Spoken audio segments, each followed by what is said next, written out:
Imagine que você faça um acordo importante com alguém, né? Você combine, você faça um acordo, e a pessoa então ela promete cumprir a sua parte naquele acordo, mas aí passar o tempo, as promessas não são cumpridas. Você diz, olha, vamos fazer isso, né? Está tudo certo. Talvez você tenha contratado um serviço, né? Talvez um serviço de calheiro, né? Talvez um serviço de pintor, talvez um serviço de alguma limpeza, e você fez o acordo, olha, vai ser assim, assim, assim, e aí o que acontece? A pessoa não cumpre, e você fica em cima e a pessoa não cumpre a parte dela, e aí a gente percebe que situações assim mostram para a gente o quanto nós somos tão falíveis, o quanto nós falhamos, e com isso, o quanto nós, muitas vezes, não conseguimos cumprir as nossas promessas. Talvez você já tenha experimentado situações assim, de confiar em alguém, e alguém que não honrou sua palavra. Você disse, olha, 7 horas eu estou aí na sua casa. Deu 8, deu 9, e aquela pessoa não chegou lá. E aí, mas a pessoa não veio, estou aqui esperando. Irmãos, por isso uma das coisas mais difíceis da vida, a gente percebe que é confiar nas promessas humanas. É confiar nas promessas. A nossa experiência, a minha, a sua, nos ensina que as pessoas elas falham. A gente percebe que contratos são quebrados, né? Acordos são desfeitos. Hoje em dia até casamentos são desfeitos, compromissos são abandonados. Antigamente, talvez alguns irmãos aqui vão lembrar dessa expressão, tinha aquela expressão no fio do bigode, né? Você não precisava assinar nada, era simplesmente uma época em que você falava uma palavra e a sua palavra era considerada compromisso, né? Não precisava de mais nada, no fio do bigode, né? Em outras palavras o que eu disse, eu vou cumprir. Está tudo certo. Mas aí o tempo mudou, as coisas mudaram. Aí a gente percebe hoje que nós assinamos contratos, os contratos são reconhecidos firma. Você vai no cartório, você registra documento. E mesmo assim nós enfrentamos quebras de acordo. Você vira para a pessoa e fala assim, olha, assina aqui. Você assina, você pega testemunhas, tudo certo. E o que acontece? Mesmo assim, ainda existe quebra de acordo. Irmãos, isso levanta uma pergunta talvez fundamental para a gente, né? Se os homens falham tanto nas suas promessas, como é que nós podemos ter certeza de que Deus vai cumprir a dele? E aí esse texto, né, a Gênesis capítulo 15, é uma situação aqui belíssima. Por isso que eu falei, eu sei que os irmãos já viram esse texto, né? Talvez já leram esse texto. E eu quero nessa manhã pensar com os irmãos, porque Deus havia prometido uma descendência para Abraão. Lembra? Gênesis capítulo 12, Deus aparece para Abraão e diz, Abraão, eu vou te abençoar, te dar uma descendência. Só que aí, irmãos, os anos vão passando e nada acontece. Abraão envelhecia, Sara permanecia estéril. Ele olha para toda a situação e fala assim, humanamente falando, isso é improvável de acontecer. Aquilo que Deus disse que eu seria pai de uma grande nação, né, que eu teria muitos filhos, isso não vai acontecer. Aí perceba que Gênesis 15, é o capítulo que nós estamos aqui, Gênesis 15, Deus não apenas reafirma a promessa que Ele já tinha feito, mas o bonito é porque Deus agora vai estabelecer formalmente uma aliança, um compromisso, um pacto com Abraão. E aqui nós aprendemos que a salvação não depende da nossa capacidade, mas de Deus de cumprir os seus propósitos. E aí eu quero ver em 3 partes aqui com os irmãos, de uma forma bem objetiva. Mas olhe primeiro o versículo, capítulo 15, versículo 1. Olha o que diz.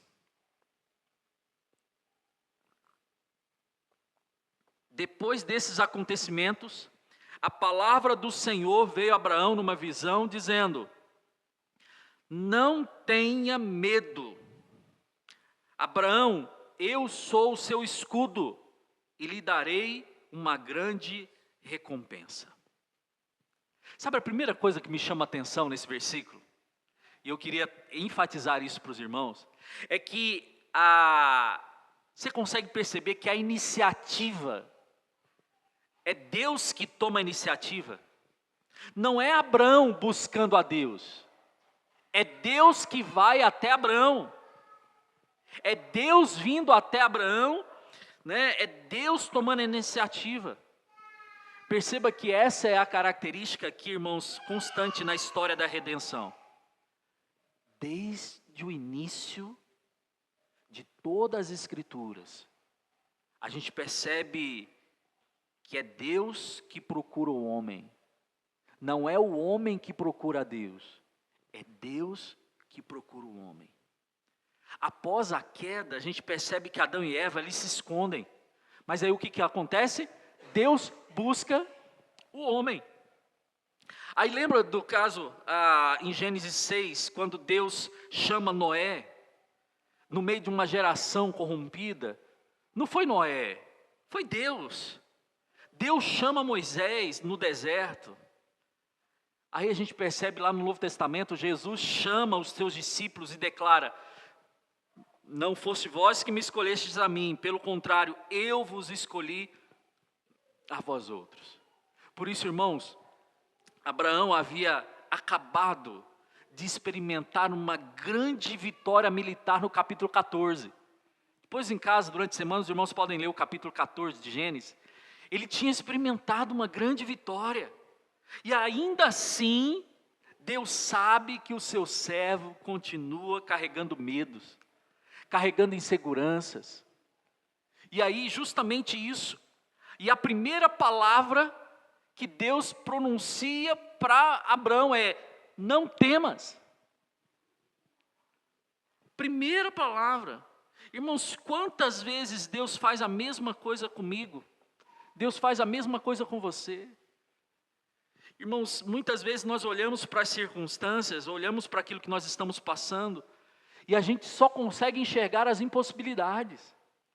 Abraão olhava para a sua velhice, olhava para a esterilidade da sua esposa, olhava para todos os anos, e ele só via impossibilidade. A gente fala isso na teologia, que é a graça soberana do nosso Senhor. Porque a salvação, irmãos, começa em Deus. A salvação não começa no homem. O próprio apóstolo Paulo, ele vai afirmar isso na sua carta aos Romanos, capítulo 9, 16, diz: assim pois, não depende de quem quer ou de quem corre, mas de usar Deus a sua misericórdia. Por isso, irmãos, a aliança existe porque Deus decidiu fazer um relacionamento com o seu povo. Deus decidiu.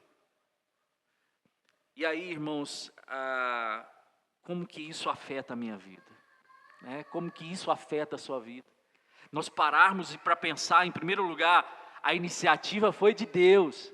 Deus toma essa iniciativa. Mas olha, em segundo lugar, olha o versículo 2. Do 2 ao 6 aqui eu vou ler novamente. Acompanhe aí, por favor. Diz assim: Abraão respondeu: Senhor Deus, que me darás se continuo sem filhos e o herdeiro da minha casa é o Damasceno Eliezer? Versículo 3, Abraão continuou: Tu não me destes descendência, e um servo nascido da minha casa será o meu herdeiro. Eis que a palavra do Senhor veio a ele, dizendo: Este não será o seu herdeiro. Pelo contrário, aquele que será gerado por você, esse será o seu herdeiro. Então o Senhor levou para fora e disse: Olha para os céus, conte as estrelas, se puder contá-las. Ele disse: Assim será a tua posteridade. Abraão creu no Senhor e isso lhe foi atribuído para a justiça. Irmãos, apesar da promessa, Abraão aqui possui uma dificuldade real. Sabe por quê? Tente se colocar na situação. Ele está numa situação que ele olha para aquele momento, ele diz, eu não tenho filhos. Em certo sentido, Abraão está dizendo, Senhor, eu creio, mas eu não consigo enxergar como que isso vai acontecer. Eu creio, mas eu não sei como isso. E aí então Deus leva ele para fora da tenda, e aí o versículo 5 é tão bonito. Olha para os céus, conta as estrelas aí, você consegue imaginar essa cena? Abraão chegando, indo para fora da tenda, olhando para os céus, e Deus falando, olha a quantidade de estrelas. Vê se você consegue contar quantas estrelas. E vira para ele e diz, essa será a tua posteridade. Irmãos, tente imaginar essa cena. Um homem idoso, um homem sem filhos, olhando para milhares de estrelas e ouvindo que a sua descendência seria incontável. Incontável. Irmãos, algo humanamente, algo impossível. Mas então nós encontramos um dos versículos mais importantes nesse capítulo, que é o versículo 6. E o versículo 6 diz, ele creu no Senhor, e isso lhe foi imputado para a sua justiça. Martim Lutero, quando ele está comentando em um dos seus livros, né, comentando sobre esse texto, ele diz que chamou esse versículo de uma das grandes portas do Evangelho. E ele diz, Paulo utiliza extensivamente Romanos 4 e Gálatas para justamente demonstrar o que justamente tinha acontecido lá atrás com Abraão. Olha, irmãos, o mesmo que Paulo diz em Romanos 4, Gálatas capítulo 3, da justificação. Abraão não foi aceito porque ele era perfeito. Perceba que Abraão, ele não foi aceito porque ele obedeceu perfeitamente ao Senhor. Abraão não foi aceito porque ele tinha muitos méritos. Não foi. Olha o que o versículo 6 diz aí, capítulo 15, versículo 6. Ele creu e lhe foi imputado. Ele foi declarado justo, porque ele creu, ele confiou na promessa. Irmãos, a fé de Abraão não era perfeita. A gente sabe disso. Ao longo da sua vida, a gente percebe tantas falhas, tantos momentos de medo, momentos de tropeços, falhas de Abraão. Mas, irmãos, a sua esperança estava na promessa divina. Ele confiou, ele creu nisso. A confissão de fé de Westminster, ela afirma que a fé é o único instrumento pelo qual nós recebemos Cristo e a sua justiça. E isso acontece conosco. Nós somos justificados não por aquilo que nós fazemos, mas por Deus, por aquilo que Cristo fez naquela cruz por mim e por você. É por isso. Justificados, pois, mediante a fé, temos paz com Deus, diz o apóstolo Paulo em Romanos 5. Mas em terceiro e último lugar para nós terminarmos a meditação aqui nesse texto, e para mim é a parte mais linda dessa história. Então eu te chamo a atenção para acompanhar. Olha o versículo 9. O Senhor respondeu, traga-me uma novilha, uma cabra e um cordeiro, cada qual de 3 anos, uma rolinha e um pombinho. Abraão trouxe todos esses animais, cortou-os pelo meio e pôs a metade uma diante das outras. As aves, porém, não cortou pelo meio. Aves de rapina desciam sobre os cadáveres, porém Abraão os enxotava. Ao pôr do sol, um profundo sono caiu sobre Abraão, e grande pavor e densas trevas tomaram conta dele. Então o Senhor lhe disse: fique sabendo com certeza que a sua posteridade será peregrina em terra alheia, será reduzida à escravidão e será afligida durante 400 anos. Mas eu castigarei a nação que os escravizar. Depois eles sairão com muitas riquezas, e você irá para junto de seus pais em paz. Será sepultado em boa velhice. Na 4ª geração voltarão para cá, porque a medida da iniquidade dos amorreus ainda não se encheu. Quando o sol se pôs e houve densas trevas, eis que um fogareiro fumegante e uma tocha de fogo passaram entre aqueles pedaços dos animais. Naquele mesmo dia, o Senhor fez aliança com Abraão, dizendo: a sua descendência dei esta terra, desde o rio do Egito até o grande rio Eufrates, a terra dos queneus, dos quenezeus, dos cadmoneus, dos heteus, dos ferezeus, dos refaíns, dos amorreus, dos cananeus, dos gigaseus e dos jebuseus. Irmãos, a partir do versículo 9 aqui, nós encontramos uma cerimônia muito importante aqui. É um momento cerimonial aqui, extremamente importante. Para os irmãos entenderem, no Antigo Oriente, alianças, elas eram ratificadas por um ritual.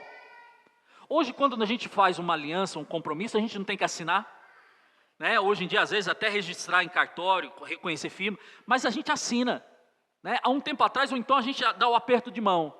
Combinado? Combinado.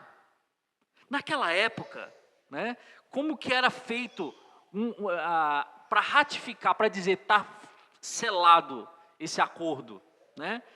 Era um ritual. E aí os animais, eles eram partidos no meio. Tente imaginar a cena.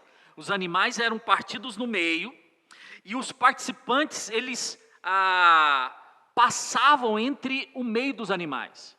Era como se tivesse um corredor, pegava o animal, partia a banda no animal, colocava o animal, uma banda de um lado, a banda do outro, e eles passavam no meio.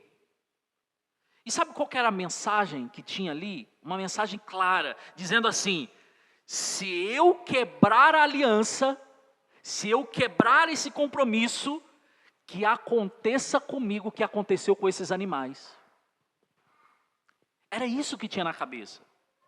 Então, quando eu firmava um acordo com o presbítero Marcelo. Ok, firmamos um acordo, vamos ratificar, vamos selar esse acordo. Pegava o animal, matava o animal, colocava uma banda de um lado, uma banda do outro, e nós dois passávamos por aquele corredor dizendo: se a gente, um dos dois, não cumprir, vai acontecer o que aconteceu com esse animal. E aí, irmãos, Abraão prepara tudo. Deus ordena para ele, mas algo surpreendente acontece. Deus faz Abraão cair no sono. Acabamos de ler. Porque Abraão estava achando que ele ia passar e Deus ia passar. Não eram duas pessoas, sempre que faziam acordo, e Abraão estava achando. Só que Deus então fez Abraão pegar no sono. E somente a presença de Deus, representada pelo fogareiro fumegante, pela tocha de fogo, passa entre os animais em pedaços. Abraão não passa, porque ele está dormindo. Irmãos, e esse detalhe muda tudo na história. Porque Deus está dizendo: eu assumo sozinho a responsabilidade por cumprir essa promessa. Eu não dependo de Abraão, eu não dependo de ninguém. A garantia da promessa não repousa sobre Abraão, repousa sobre Deus. E é isso que Deus está dizendo. Irmãos, essa é uma das imagens mais bonitas, mais extraordinárias do Antigo Testamento. Porque aí depois, séculos depois, Cristo assumiria a sua maldição. Lá naquela cruz. E lá naquela cruz, Cristo disse: eu vou cumprir sozinho. Jonatas, você não consegue. Você vai ficar aí, Jonatas. Eu vou fazer sozinho. Cristo nos resgatou da maldição da lei, fazendo Ele próprio a sua maldição em nosso lugar. Da mesma forma como lá atrás, essa aliança, Deus disse: Abraão, vou fazer você dormir, você não vai ter parte nenhuma nessa aliança. Eu sozinho. Há muito tempo depois, Cristo diz: eu vou assumir sozinho. Irmãos, aquilo que está representado em Gênesis 15, estava se cumprindo lá na cruz. Nossa esperança está na fidelidade daquele que fez a promessa. Porque, irmãos, se nós somos infiéis, Ele permanece fiel. Por isso que a nossa salvação não depende de nós. Graças a Deus por isso. Porque quantas promessas nós falhamos. Quantas vezes nós não cumprimos aquilo. E se a nossa salvação dependesse disso, se a sua salvação dependesse de você. Mas não depende. Irmãos, como é bonito olhar para esse texto, porque todos nós enfrentamos momentos em que nós achamos que nós fazemos parte desse plano, nós queremos passar, nós queremos ir junto com Deus nesse corredor. E Deus diz: não, eu sozinho. Na cruz Jesus diz: eu sozinho. Abraão esperou cerca de 25 anos pelo nascimento de Isaque. E durante esse período, Deus não deixou de ser fiel por nenhum dos instantes na vida de Abraão. Eu acho que essa mesma verdade acontece comigo e com você. Irmãos, quando nós entendemos os caminhos de Deus, nós podemos sim confiar nesse caráter de Deus. Quando as circunstâncias parecem ir contra as promessas e a gente olha e só tem coisa ruim acontecendo, nós temos sim que confiar na palavra do Senhor. Hoje à noite eu vou pregar sobre isso, né? Não sobre isso, mas aquele que começou a boa obra em nós é fiel para terminar. Hoje à noite eu vou falar sobre isso, porque como é bonito a gente poder descansar e saber que a fidelidade de Deus, ela jamais se encerra. Jamais quebra a aliança que Ele tem para com o seu povo. Se você faz parte desse povo, como eu creio que faço parte desse povo, eu estou dentro desse pacto, dentro dessa promessa, e o Senhor sempre vai cuidar da minha vida e cuidar da sua. Gênesis 15 nos ensina que a salvação é inteiramente obra de Deus. Versículo 1, Deus tomou iniciativa. Depois Ele concedeu fé para Abraão ter fé, crer e ser justificado. Ele garantiu a aliança, Ele cumpriu todas as promessas.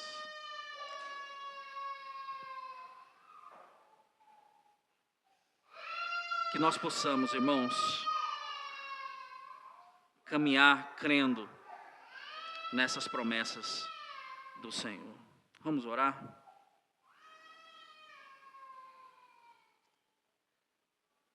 Deus, obrigado, Pai, porque há muitos anos atrás, algo foi deixado bem claro para o Teu povo, de que a salvação não depende de nós, é inteiramente do Senhor. Obrigado, Senhor.